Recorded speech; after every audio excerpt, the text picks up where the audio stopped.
युवाओं की बात हो रही है, और युवाओं की बात इसलिए भी ज़रूरी है क्योंकि युवा ही इस देश की रीढ़ है, प्रदेश की रीढ़ है।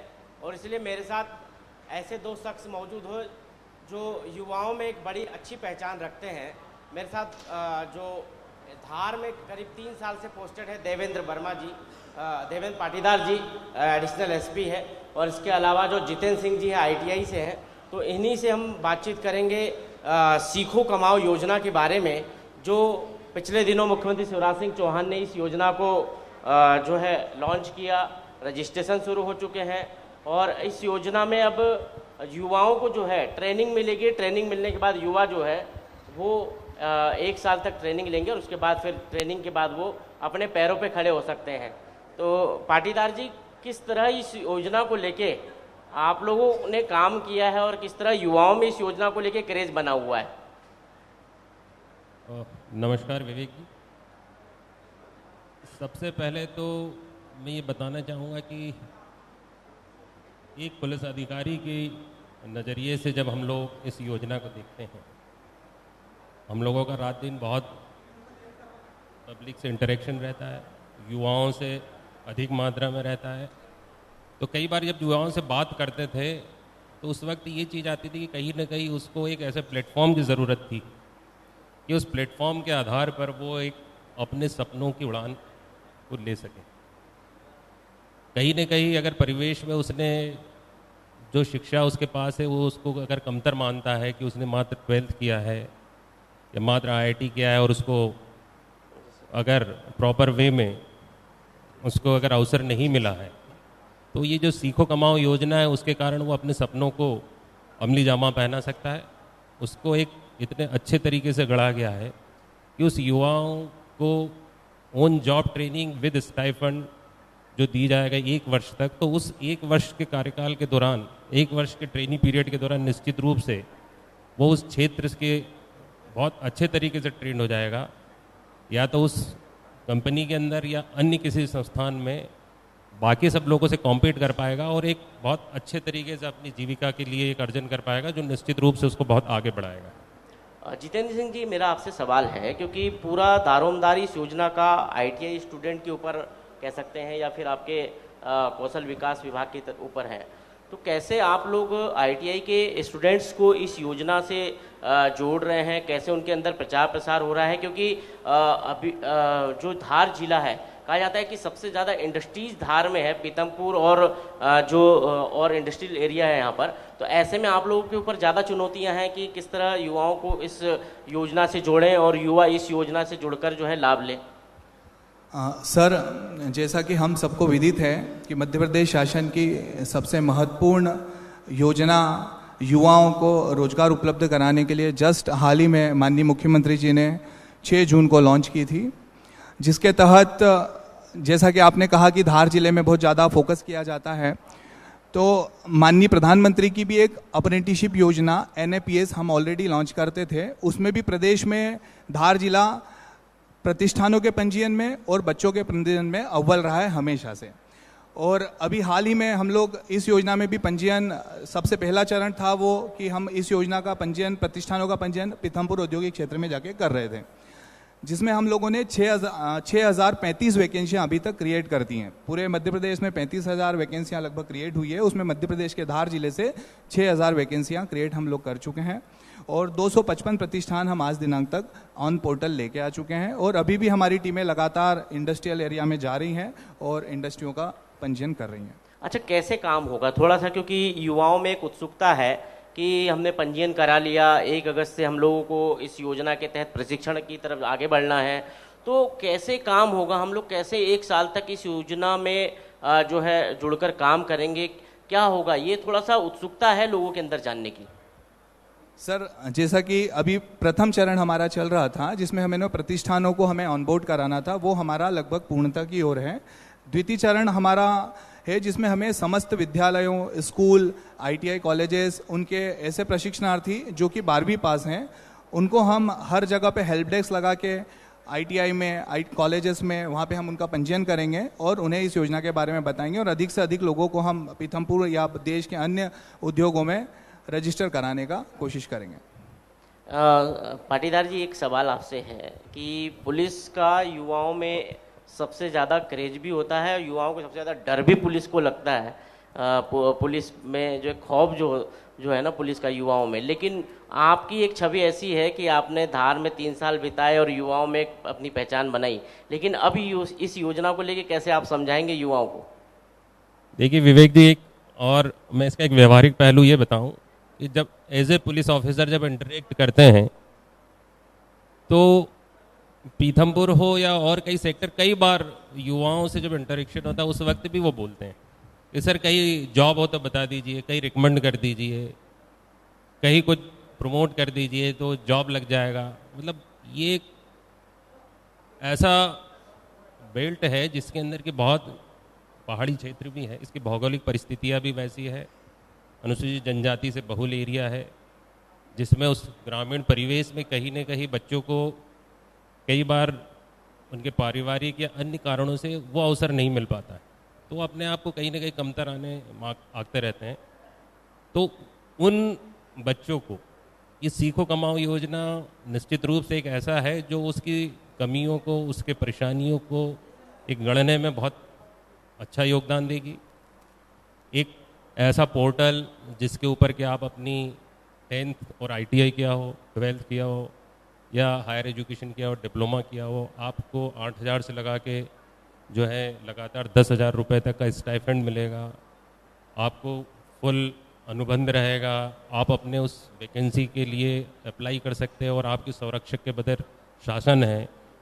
तो निश्चित रूप से उसको जो एक पितृत्व का जो भाव रहता है, जो उसको एक संरक्षण का भाव रहता है, उस संरक्षण के और अधिकार के साथ में अगर वो ट्रेनिंग करेगा, कहीं कोई परेशानियां आएगी जो उसको सब फैसिलिटेट करने में लगे रहेंगे, तो निश्चित रूप से युवाओं के अंदर जो कहीं ना कहीं कमियां हैं वो सारे स्किल उसके उभर के आएगा। निश्चित रूप से हम देखते हैं गाँव के अंदर कई ऐसे युवा हैं जिनमें अपनी क्रिएटिविटी के आधार पर बहुत चरम पर पहुँचते हैं और अपना नाम रोशन करते हैं। अगर उनको एक ऐसे प्रतिष्ठानों के अंदर, चाहे वो सिविल इंजीनियरिंग, मैकेनिकल से जुड़े काम हो, इलेक्ट्रिकल से जुड़े काम हो, फाइनेंशियल इंस्टीट्यूशन से जुड़े वर्क हो, सर्विसेज से जुड़े वर्क हो, होटल इंडस्ट्री है, मैनेजमेंट है, हॉस्पिटल है, अगर वो वहाँ पर जाएंगे तो निश्चित रूप से अपने परचम लहराएगा और वो एक माइलस्टोन होगा उसको, और वो व्यक्ति अगर सुधरेगा तो निश्चित रूप से उसका एक पूरा परिवार एक दिशा को मिलेगी। तो ये सीखो कमाओ योजना शासन की जिस तरीके से की है युवाओं के लिए बहुत ही फायदेमंद होगी। जितेंद्र सिंह जी, एक सवाल ये है कि आप स्टाइपेंड जो देंगे, शासन की तरफ से जो स्टाइपेंड मिलेगा छात्रों को 8,000 रुपये, 8,500 रुपये, 10,000 तक मिलेगा अलग अलग एजुकेशन के हिसाब से, तो ये बहुत राशि होती है और ये अपने आप में एक कह सकते हैं कि सरकार की तरफ से, क्योंकि 70% राशि इसमें दी जाएगी और जो प्रतिष्ठान इससे जुड़ेंगे, जो कंपनियां इससे जुड़ेगी, वो शेष राशि देगी, तो कहीं ना कहीं उन कंपनियों को भी मेन पावर मिलेगा, वो वहाँ पर काम कर सकेंगे, युवा उनको मेन पावर मिलेगा। तो कैसा एक जो कंपनियों के अंदर कैसा एक उत्साह है इस योजना को लेके? सही कहा सर आपने।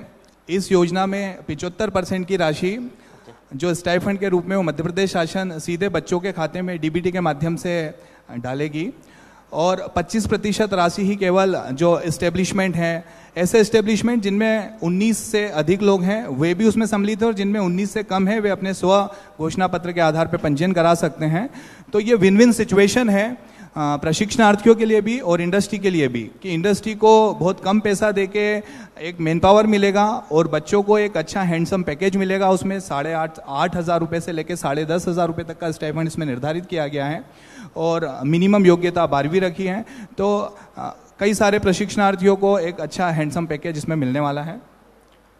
एक सवाल है पाटीदार जी कि योजना तो सरकार ने लॉन्च कर दी, योजना के लिए काम भी शुरू हो गया, लेकिन प्रचार प्रसार की बहुत ज़रूरत है, क्योंकि ये जो धार जिस जगह हम बैठे हैं और आप यहाँ पर लंबे समय से पदस्थ हैं, तो यहाँ पर आदिवासी अंचल, जनजाति अंचल है, यहाँ पर लोग परंपरागत रूप से जो कार्य करते हैं उसके अलावा यदि इस योजना से जोड़ना है, उनके बच्चों को, युवाओं को इस योजना से जोड़ना है, तो कैसे काम हो रहा है यहाँ पर? देखिए, आज IT का ज़माना है और सोशल मीडिया में हर व्यक्ति बहुत ही अपडेटेड रहता है। निश्चित रूप से लगातार प्रचार प्रसार भी आ रहा है और जब लोगों से बात करते हैं तो काफ़ी कुछ अवेयर रहते हैं, किंतु निश्चित रूप से किसी चीज़ के बारे में और अच्छे तरीके से उसको गाइड किया जाए, उसके बाकी सारे पहलुओं के बारे में अगर हम उसको बताते हैं तो निश्चित रूप से और ज़्यादा अच्छे तरीके से हो सकता है। अभी भी जहाँ तक ज़िले के अंदर आपने जैसे बताया कि 6000 से ज़्यादा वैकेंसीज क्रिएट हुई और 1000 के आसपास लोगों का रजिस्ट्रेशन भी पिछले 2-3 दिनों में हुआ है, तो गति लगातार बढ़ रही है। धार जिला पहले भी लगातार इन सब चीज़ों में आगे रहा है और धार के जो युवा हैं निश्चित रूप से इसका बहुत ही ज़्यादा फायदा होगा और धार उसमें लगातार कार्य कर रहा है। जितेंद्र सिंह जी, सबसे ज़्यादा फोकस सरकार का स्किल्ड के ऊपर है, युवाओं को स्किल्ड करें, युवा स्किल्ड होने के बाद या तो किसी कंपनी में नौकरी करें या फिर वो अपना खुद का व्यवसाय शुरू करें। आईटीआई में आप लोग भी यही करते हैं कि सभी छात्रों को 1-2 साल का जो ट्रेड होता है उनकी ट्रेनिंग होती है, उसके बाद वो फिर अपना खुद का भी व्यवसाय करते हैं और ज़्यादातर नौकरी वाले सेक्टर में चले जाते हैं। लेकिन सीखो कमाओ योजना के आने के बाद अब उनको सीधा प्लेटफॉर्म मिल रहा है, जो इस कंपनी से वो के साथ काम करेंगे वो कंपनी चाहे तो उनको रख सकती है या युवा चाहे तो उनको रख सकता है। तो कैसा उत्साह युवा के अंदर है, क्योंकि भटकना नहीं पड़ेगा, जहाँ तक जानकारी है कि युवाओं को रोजगार के लिए नहीं भटकना पड़ेगा। सर बहुत ज़बरदस्त ये योजना लॉन्च की गई है। वैसे भी हम आईटीआई में समय समय पर अप्रेंटिसशिप ड्राइव, प्लेसमेंट ड्राइव लगाकर युवाओं को रोजगार दिलाते हैं और सौभाग्य का विषय है कि धार आईटीआई के सारे प्रशिक्षणार्थियों को 500% मतलब एक बच्चे के पास 5 ऑफर लेटर है सर। रेगुलर हम लोग ऐसा कराते हैं। तो अभी तक क्या हो रहा था कि अप्रेंटिसशिप ड्राइव या प्लेसमेंट ड्राइव में हम केवल आईटीआई के बच्चों को ही सम्मिलित करा पाते थे। अब ऐसे बच्चे भी सम्मिलित हो सकते हैं जो केवल 12वीं है, जिनके पास कोई तकनीकी शिक्षा नहीं है। उन्हें तकनीकी शिक्षा देने के उद्देश्य से ही ये योजना लॉन्च की गई है, जिसमें कि इंडस्ट्री में जाके बच्चा सीखेगा भी और अपने हिस्से का स्टाइपेंड भी प्राप्त करेगा। तो अच्छा ज़बरदस्त एक योजना लॉन्च की गई है। आप सबसे आग्रह है कि आप अधिक से अधिक उसमें पंजीयन करावें आपके लोगों का। पाटीदार जी, एक सवाल ये है कि पुलिस कैसे इस योजना को लेकर युवाओं के बीच में काम करेगी, पुलिस का क्या रोल रहेगा? क्योंकि सबसे ज़्यादा यदि युवा जो है वो कहीं ना कहीं रोज़गार के लिए जो है अपनी प्रयास करता है कि उसको कहीं ना कहीं रोज़गार मिल जाए, पढ़ने के बाद रोज़गार मिल जाए, 12वीं पास हो तो रोज़गार मिल जाए, ग्रेजुएशन हो तो रोज़गार मिल जाए। पुलिस के ऊपर कितनी बड़ी जिम्मेदारी है कि युवाओं को शिक्षित करे? क्योंकि पुलिस का काम हालांकि अलग है, लेकिन पुलिस की जो मॉरल ड्यूटी है उसमें ये भी हो सकता है कि युवा जो है उसके साथ जुड़ के इस योजना का फ़ायदा लें। देखिए, ये योजना इतनी सुंदर है और इस योजना के अगर पहलुओं के ऊपर बहुत ज़्यादा विचार करें, अभी रजिस्ट्रेशन के फेज़ में है, इन योजनाओं के पहलुओं को विचार करें तो मैं पुलिस की दृष्टि से, मैं व्यक्तिगत रूप से जितना सोचता हूँ कि अगर कहीं पर क्राइम का कंट्रोल हो या कहीं कुछ ऐसा न्यूसेंस या ऐसी चीज़ें हों जिसमें अगर कोई व्यक्ति भटक गया तो उसको अगर बात करें तो तब एक ही चीज़ आती कि साहब इनको कुछ ना कुछ काम दिलवाओ। अगर व्यक्ति ने दिशा काम के थ्रू अगर पकड़ ली तो निश्चित रूप से वो तो खुद आगे जाएगा ही जाएगा, उसका परिवार के अंदर बहुत अच्छा होगा और उसके यार दोस्त मिलने वाले भी उसको देख के निश्चित रूप से उनके अंदर एक आगे की ओर उन्हें मोटिवेट होंगे, तो एक वातावरण बनने लगेगा, वो वातावरण काम करेगा। और निश्चित रूप से ऐसे लोग, ऐसे लड़के जो मान लीजिए उन्होंने 10वीं किया, आईटीआई किया और कहीं ना कहीं उन्होंने छोड़ दिया, किसी ने 12th किया और छोड़ दिया, किंतु अब उनको ये योजना के माध्यम से एक बार फिर वो इससे जुड़ के अपने आप को अपडेटेड कर सकते हैं। अगर किसी ऑर्गेनाइज प्रॉपर इंस्टीट्यूशन में जाते हैं तो इंस्टीट्यूशन में जो काम है वो काम तो सीखता ही सीखता, वहाँ का कल्चर भी एक सीख के आता है। वो कल्चर के अंदर कैसे आगे बढ़ा जाता है, मैनेजमेंट कैसे होता है, ये सब बहुत सारी चीज़ें सीखता है। उसका बाहर के लोगों से एक्सपोजर होता है और 1 वर्ष का इतना बड़ा पीरियड होता है कि 1 वर्ष में अगर उस बच्चे के अंदर थोड़ी सी भी ललक रहेगी तो आगे बढ़ सकता है। और एक नंबर ऑफ कैंडिडेट्स भी किसी इंस्टीट्यूशन में लगातार जाते हैं और सब एक जैसे होते हैं, तो एज ए ट्रेनी निश्चित रूप से एक बहुत ही पॉजिटिव इम्पैक्ट उसका होगा। और अगर ये इसे गांव-गांव के अंदर ये सारे इम्पैक्ट होता है तो बहुत सारे ऐसे लोग, ऐसे बच्चे वो आगे उस चीज़ को बढ़ाएंगे, आगे करेंगे। तो मैं सोचता हूँ कि क्राइम से जुड़े हुए या पुलिसिंग के लिए, पुलिसिंग के बहुत सारे जो पहलू हैं उन सब में भी इसका बहुत ही उत्तरोत्तर और गुणवत्तापूर्ण प्रभाव मतलब फायदा क्राइम भी होगा। कंट्रोल हो जाएगा, आपको लग रहा है? मैं उसी दृष्टि से इसको देखता हूँ कि कई जगह अगर है तो उन बच्चों को हम पुलिसिंग के थ्रू भी मोटिवेट करें कि एक ऐसी सीखो कमाओ योजना है, नए लड़के हैं, ग्राम रक्षा समितियाँ हैं और भी कई ऐसी चीज़ें हैं जिसके अंदर अगर हम उसको बताते हैं, उसको अपडेटेड करते हैं तो वो आगे की तरफ बढ़ता है और उसके माध्यम से उसको होता है और मोटिवेशन से आगे चलता है। शासन का मोटिवेशन है किंतु पुलिस के अधिकारियों का भी एक अपना एक प्रभाव रहता है, तो फ़ायदा होगा उससे बहुत ज़्यादा। जितेंद्र सिंह जी, एक सवाल ये है कि जो कंपनियां जुड़ेगी, उन कंपनियों में जो छात्र जाएंगे वो ट्रेनिंग के लिए सीखो कमाओ योजना के तहत, यदि वो कंपनियां बच्चे को बीच में छोड़ दे या कुछ और उनके साथ हो जाए तो ऐसी स्थिति में क्या होगा उन बच्चों का? सर, जैसे कि हम बता रहे हैं कि मध्य प्रदेश शासन की योजना है, इसमें इन तरह के प्रावधान भी हैं कि यदि 3 तरह से कॉन्ट्रैक्ट इसमें साइन होगा। इसमें इंडस्ट्री के प्रतिनिधि रहेंगे, एक जो ट्रेनी है हमारा वह रहेगा, और आईटीआई या और बीच में जिला प्रशासन की टीमें उसमें एक मध्यस्थ रहेंगी। यदि इस तरह के किसी भी तरह के डिस्प्यूट होते हैं तो उसकी एक पूरी प्रोसेस निर्धारित है अप्रेंटिसशिप एक्ट में, उसके तहत ही उस बच्चे पे कार्रवाई की जाएगी। यदि ऐसा लगता है कि बच्चे ने इनडिसिप्लिन किया है तो कंपनी को भी अधिकार है, और यदि बच्चा चाहता है कि मैं बीच में ट्रेनिंग छोड़ना चाहता हूँ तो वो छोड़ सकता है ट्रेनिंग। राइट। लेकिन कंपनियों के साथ जो एग्रीमेंट होता है शासन का, और शासन के एग्रीमेंट के बाद जब बच्चे वहाँ पर जाते हैं तो कंपनी की कौन कौन सी जिम्मेदारी, क्योंकि शासन ने तो बच्चों को योजना के तहत वहाँ भेजा, शासन स्टाइपेंड में जो उनको स्टाइपेंड मिलेगा वो भी देता है, लेकिन कंपनी की जिम्मेदारी कौन कौन सी है? सर, इसमें कंपनियों को कई सारी जिम्मेदारियां दी गई हैं। जैसे कि बच्चा यदि वर्क प्रीमाइसेस में काम कर रहा है तो वर्क में कंपनसेशन वो बीमा उनका करवाएंगे, वो ईएसआईसी बीमा करवा सकते हैं उनका, दोनों उनको ऑप्शन दिए गए हैं। ईएसआईसी की तमाम सुविधाएं उन बच्चों को वहाँ पे प्राप्त हो सकती है। यदि उनके साथ कोई हैजार्ड होता है तो कंपनी ईएसआई की सुविधा उनको देती है। ट्रेनिंग के बाद क्या होगा? जो बच्चे ट्रेनिंग वहाँ से लेने के बाद उनका क्या होगा? क्या कंपनी में वहीं पर वो कंटिन्यू हो सकते हैं या फिर कहीं और जाने के लिए कहीं और जा सकते हैं? उनका कहीं और जाने के लिए, इंटरव्यू देने के लिए वे स्वतंत्र हैं, जो भी ट्रेनी वहाँ पे ट्रेन हो जाते हैं, क्योंकि ट्रेनियों की और कई आवश्यकताएं हैं कंपनियों में। यदि 1 साल का वर्क का वो एक्सपीरियंस लेके जाते हैं तो कई सारी कंपनियां उनको रखने के लिए तैयार रहती हैं। पहले भी अप्रेंटिस हुआ करती थी और प्राइवेट कंपनियां और सरकारी सेक्टर भी अप्रेंटिस करवाते हैं, खासकर आईटीआई के बच्चों को अप्रेंटिस का खासकर ज़्यादा लाभ मिलता है। ये सीखो कमाओ योजना भी ठीक उसी तरह की योजना है, आप लोगों के लिए बहुत ज़्यादा नई नहीं है, लेकिन कहीं न कहीं इसमें एक बड़ा परिवर्तन आया है पैसे को लेके। पहले अप्रेंटिस में इतना पैसा नहीं मिलता था, अब इतना पैसा मिल रहा है। कैसे देखते हैं इसको? सर, ये बहुत ही गेम चेंजर योजना है, क्योंकि विश्व की सबसे बड़ी अप्रेंटिसशिप योजना इसको कहा जा रहा है। जो स्टाइफंड का हिस्सा है वो मध्य प्रदेश शासन भारत में तो सबसे अधिक दे ही रही है, और विश्व में भी हम कई सारे अप्रेंटिसशिप एक्ट का अध्ययन करते हैं, उसमें सबसे ज़्यादा स्टाइफंड यहीं पे दिया जा रहा है सर। तो ये एक बहुत अच्छी योजना है मध्य प्रदेश शासन की। पाटीदार जी, स्टाइपेंड की यदि बात आती है तो 8,000 रुपया मुझे लगता है कि युवाओं के हिसाब से बहुत होता है, क्योंकि वो कंपनी में काम करेगा और उसके बाद उसको 8,000 रुपये और जो राशि अलग अलग एजुकेशन के हिसाब से निर्धारित की गई है स्टाइपेंड की, वो मिलेगी। तो कितनी राशि होती है युवा के लिए? काफ़ी होती है?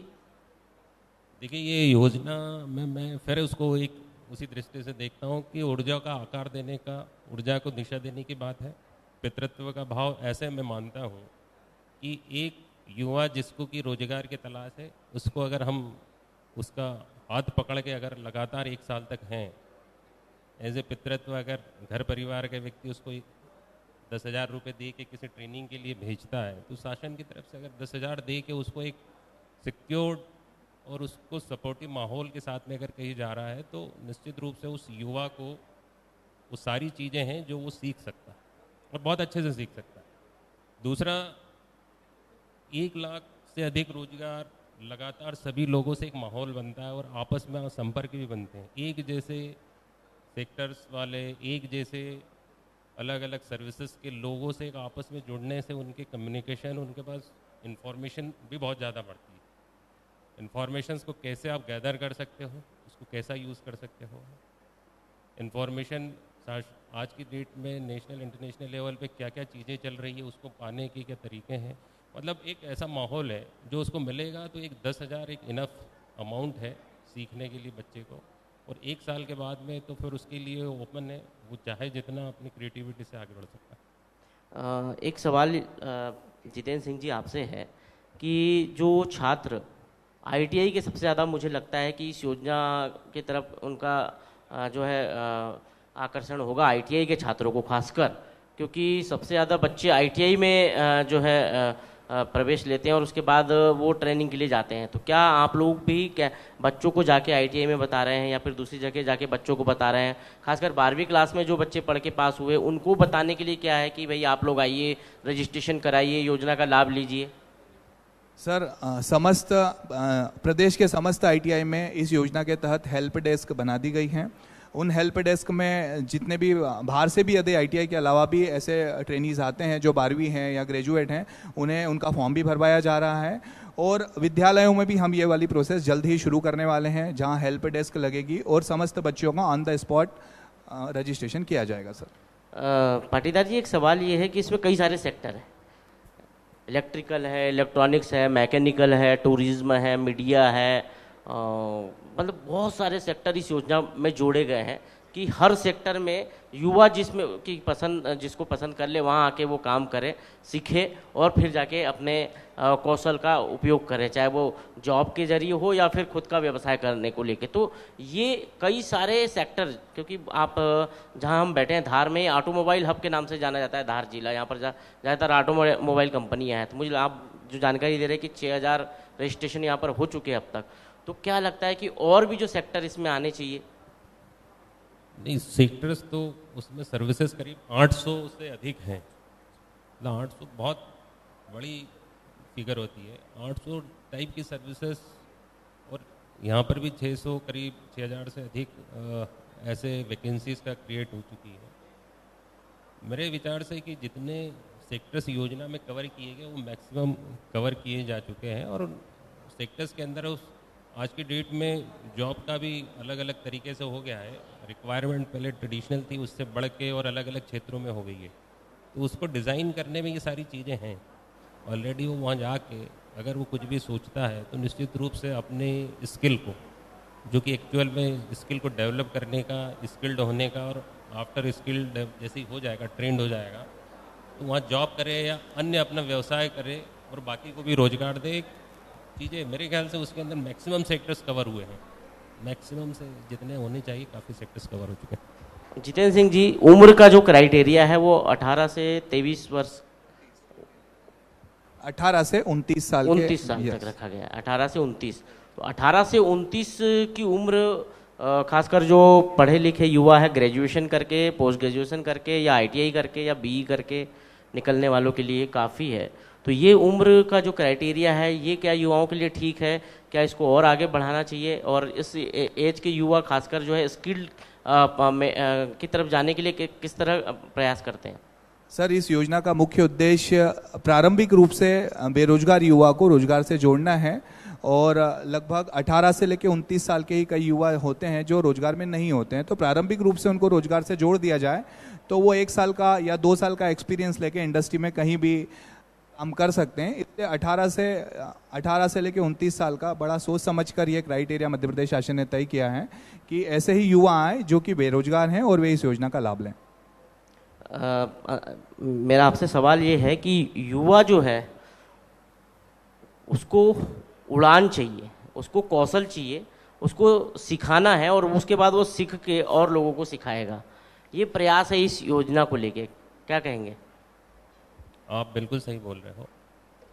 आप युवाओं की बात करें, अभी एक जस्ट व्यवहारिक तरीके से मैं बताना चाहूँगा कि आप किसी डिस्ट्रिक्ट प्लेस पे जाएं जहाँ की 1 लाख पॉपुलेशन है, कहीं 50,000 है, 75,000 है, तो वहाँ बहुत सारी सर्विसेज के अंदर हम देखते हैं कि साहब इसके लिए तो आपको बड़े शहर में जाना पड़ेगा। मेरे ख्याल से इस योजना के बाद में छोटी छोटी जगह पे भी वो युवा एक बड़े मात्रा में अपने नगर, अपने स्थान में उस तरह की चीज़ें कर पाएंगे। तो उसको उड़ान है, उसको घर का सपोर्ट और स्किल्ड होने के बाद में निश्चित रूप से युवाओं के मल्टी डायरेक्शनल बहुत सारे चेंजेस होगा और उसको एक बहुत ही दूरगामी प्रभाव उसके होंगे। तो हमने बात की युवाओं के लिए जो सरकार की एक बहुत ही महत्वाकांक्षी योजना आई है, सीखो कमाओ योजना, और उस पर विचार भी जो रखे गए और युवाओं को जानकारी भी दी गई कि किस तरह वो इस योजना का लाभ ले सकते हैं और इस योजना का लाभ लेकर जो है अपने आप को कौशल के क्षेत्र में अपने आप को स्किल्ड कर सकते हैं, अपने आप को एक कह सकते हैं कि या तो वो जॉब के सेक्टर में भी जा सकता है या रोजगार खुद देने वाला सेक्टर खुद पैदा कर सकता है इस योजना के जरिए। तो आज हमने युवाओं को उड़ान देने के लिए सीखो कमाओ योजना पर बातचीत की है। धन्यवाद देवेंद्र पाटीदार जी और धन्यवाद जितेंद्र सिंह जी आपका, आपने युवाओं के लिए इतनी अच्छी उपयोगी जानकारी दी और उनको बताया योजना के बारे में। Thank you Vivek ji.